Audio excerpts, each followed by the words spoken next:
नाश करो। मोहम्मद वाले मोहम्मद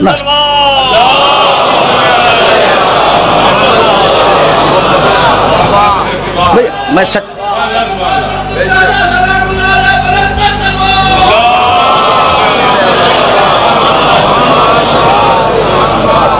ठीक है ना? बस अली अली अली अली एक दो हवाले सुन लो तौरात इंजील के। इससे ज्यादा तुम्हें ज़हमत नहीं दूंगा। और हवाले इसलिए दे रहा हूं कि ये किताब अवेलेबल है, तुम इस किताब में देख सकते हो। अच्छा फिर वापस चलो जरा शजरा अंबिया की तरफ। तो इब्राहिम अलैहिस्सलाम, दो बेटे इस्माइल और इसहाक। इसहाक की नस्ल में सारे बनी इसराइल के नबी, और इस्माइल की नस्ल में सिर्फ रसूल अल्लाह की एक बेटी, उसकी शादी अली से, फिर 11 इमाम। भाई यही तो है। तो 11 इमाम सैयदा की नस्ल। अच्छा अब ये भी एक कमाल है कि कायनात में ऐसी कोई बीबी नहीं गुजरी जिसके 11 बेटे मासूम हों। नहीं गुजरी, ये भी कमाल है।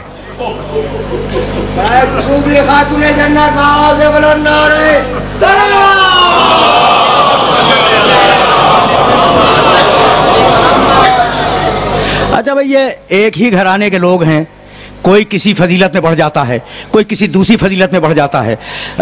हुसैन इब्न अली ने कहा था ना रसूल अल्लाह से कि नाना मैं आपसे फजीलत में बुलंद हूँ।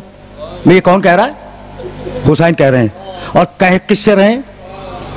रसूल अकरम से। सारी फजीलतें चलती हैं रसूल अकरम से। रसूल अकरम से हटकर किसी फजीलत का कोई तसव्वुर नहीं है। भाई ऐसा है या नहीं? और हुसैन गोद में बैठे हुए क्या कह रहे हैं कि नाना मैं आपसे अफजल हूं। कहा बेटे ये तुमने कैसे कह दिया? कहा कि नाना अगर आपको मुझ जैसा नाना मिला हो तो आप बतलाएं।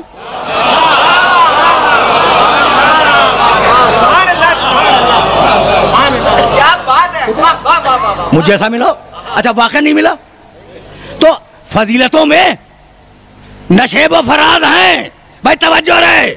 तो कायनात की अकेली खातून है फातिमा ज़हरा, जिसके 11 बेटे मासूम हैं। और कायनात की अकेली खातून है फातिमा बिन्ते असद, जिसके 12 बेटे मासूम हैं।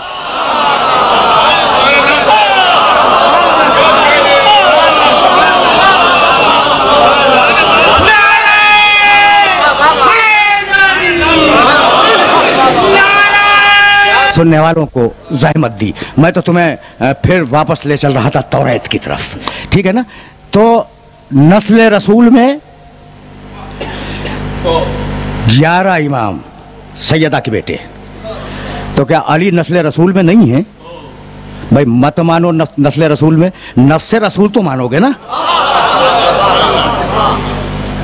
भाई तवज्जो रहे, तवज्जो रहे। ये सब किसकी औलाद है? इब्राहिम की। इब्राहिम के बेटे इस्माइल, इस्माइल की नस्ल में 12 इमाम। तय हो गई बात। जाओ न मिले कल मैं फिर आऊंगा, मेरे गिरबान में हाथ डाल देना। अल्लाह कह रहा है तौरात, और पहला ही बाब, पहला ही चैप्टर, पहली फसल।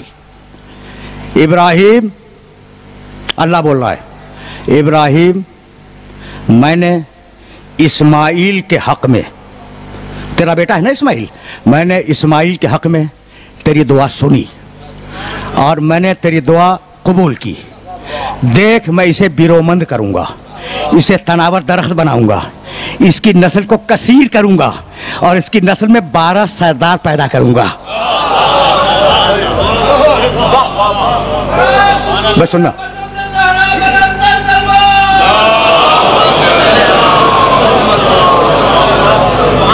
इसकी नस्ल में 12 सरदार पैदा करूंगा। नस्ल इस्माइल के 12 सरदार।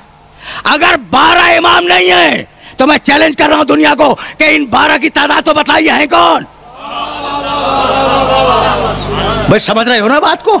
तो अब ज्यादा नहीं रोकूंगा, लेकिन जहां तक ले आया हूं बस यहीं अब बात को रोक रहा हूं। अब मैं एक हवाला दूंगा और बात मुकम्मल हो जाएगी। 12 सरदार नस्ल इस्माइल में पैदा करूंगा। आज तक है ये जुमला तौरात में, और अब जरा सा उससे आगे।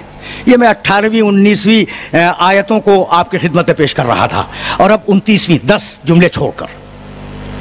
याकूब अलैहिस्सलाम को जानते हो? यूसुफ अलैहिस्सलाम के वालिद। अच्छा, 12 बेटे थे, उनमें एक बेटे का नाम यहूदा था, और यहूदा की नस्ल को कहते हैं यहूदी। यहूदा की नस्ल को कहते हैं यहूदी। कुरान ने सूरह बकर में बहुत मुख्तसर बयान किया है कि याकूब ने अपने बेटों से वसीयत की। बहुत मुख्तसर है सूरह बकर में। तौरात में तफसील है, फला बेटे से ये कहा, फला बेटे से ये कहा, उससे ये कहा, उससे ये कहा।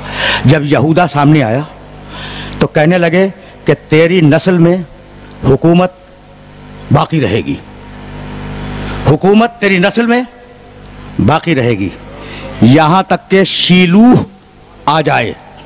शीन ये लाम वाव छोटी है, शीलूह आ जाए। जब शीलूह आ जाएगा हुकूमत खत्म हो जाएगी। ये जुमला है। अच्छा, अब अजीब बात यह है कि ये जो बाइबल के ट्रांसलेटर्स हैं ना, इन्होंने शीलूह का तर्जुमा नहीं किया। अब क्या मसलहत थी, उन्हें इस लफ्ज़ के मानी नहीं मिले।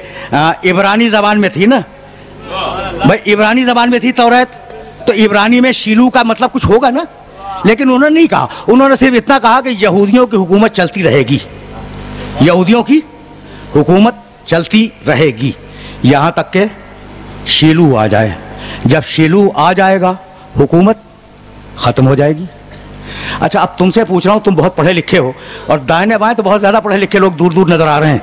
भाई ये बताओ, यहूदियों की हुकूमत का आखिरी दिन कौन सा था? एक सवाल है। ये जो आज हुई है इसकी बात नहीं कर रहा हूं। अच्छा भाई सुनो, कभी कभी जी चाहता है। मशहूर था मुसलमानों में कि अल्लाह ने यहूदियों को जलील कर दिया और अब यहूदियों को हुकूमत नहीं मिलेगी, और किसी सही किताब की रिवायत भी कोट किया करते थे। अच्छा, इत्तेफाक से मिल गई, ठीक है ना? तो अब वो किताब सही रही हो या न रही हो, है ना, हुकूमत तो मिल गई। तो और बड़ा कंफ्यूजन क्रिएट हुआ कि भाई हदीस की फलां किताब में लिखा था यहूदियों को हुकूमत नहीं मिलेगी। लेकिन अब इस बात को क्या करोगे कि कुरान में 2 जगह लिखा है कि हमने इन्हें जलील कर दिया, इन्हें मिस्कीन कर दिया, इल्ला बेहब्ल मिनल्लाह व बेहब्ल मिनन्नास, और इनको हुकूमत उसी वक्त मिलेगी या तो हमारी बारगाह में तौबा करके आ जाएं या इंसानों की किसी ताकत से पैक्ट कर लें। ताकत समझ में आई?